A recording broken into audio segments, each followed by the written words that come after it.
আজ আমি যে কোনো সময় চলে যেতে পারি। মৃত্যুর আগে শুধু আপনাদেরকে বলে যাই, মুক্তিযোদ্ধারা, আল্লাহর দোয়াই লাগে আপনাদেরকে আমি হাত জোর করে বলি, দেশটাকে আপনারা বাঁচান। আপনারা যুদ্ধে যাইতে হবে না, কিন্তু আপনার সন্তানকে আপনি বলেন যে বাবা দেশটাকে রক্ষা করো। এক, দুই হলো ঘরে বসে বসে এখন এমন টেকনোলজি আছে, প্রত্যেক মুক্তিযোদ্ধা তার জীবন ইতিহাস বলেন। আপনার দেশের মানুষকে বলেন, রাজাকার আল বদরের হাতে দেশ ছেড়ে দিব না, রাজাকার আল বদরকে দেশের প্রধানমন্ত্রী হতে দিব না, নেতৃত্ব করতে দিব না। হাসিনার বঙ্গবন্ধু এক জিনিস না। আওয়ামী লীগ খারাপ করছে এই জন্য মুক্তিযুদ্ধ খারাপ, হাসিনা খারাপ করছে সেই কারণে বঙ্গবন্ধু খারাপ। এই কথা বলে যারা মুক্তিযুদ্ধকে, বঙ্গবন্ধুকে ৭২-এর সংবিধান, হায় হায়, আলী রিয়াজ নামে একটা মানুষ হয়েছে, এ আমেরিকায় মাস্টারি করে, এ আমাদের চেয়ে 10 বছরের ছোট, এ আইসা প্রথম কইছে সংবিধানটাকে ফেলাই দেব, ৭২-এর সংবিধানকে ফেলে দেব।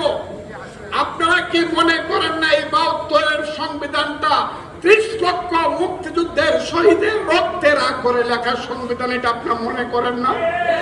আচ্ছা, আপনারা কারা কারা ৭২-এর সংবিধান চান এখানে দেখলে তো একটু হাত তুলে আমরা দেখেন তো, ৭২-এর সংবিধান কারা কারা চান?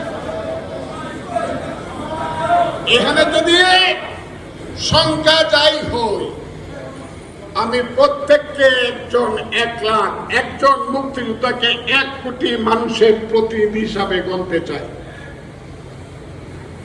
৭২-এর সংবিধান মুক্তিযুদ্ধের ৩০ লক্ষ লোকের শহীদের রক্তের আক্ষরে লেখা সংবিধান।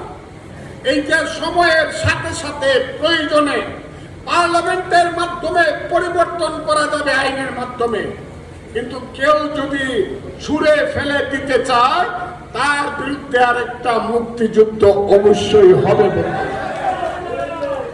আমি আপনাদেরকে বলবো, আজকের যারা এইখানে আজকে যারা উপস্থিত, আমি তাদের মাধ্যমে বলতে চাই, কি বলতে চাই আপনারা সবটাই বুঝেন। আমি বলতে চাই, এই দেশে আপনারা ওই সব যারা চক্রান্ত করে ক্ষমতা দখল করেছে তাদেরকে জানায় দেন। আর যাই হোক, মুক্তিযুদ্ধের বাইরে কোনো আইন, মুক্তিযুদ্ধের বিরুদ্ধে কোনো আইন, ৭২-এর সংবিধানের বিরুদ্ধে কোনো আইন আমরা সহ্য করব না, মানব না। আজকে না হোক কাল, কাল না হোক পরশু সত্য জয়ী হবে, হবে কিনা বলেন? আমি মনে করি এদেশে আল্লাহ রাসূল যেমন সত্য, আমার ধর্মীয় ক্ষেত্রে, আমার রাজনীতির ক্ষেত্রে দেশে আমার মুক্তিযুদ্ধ সত্য।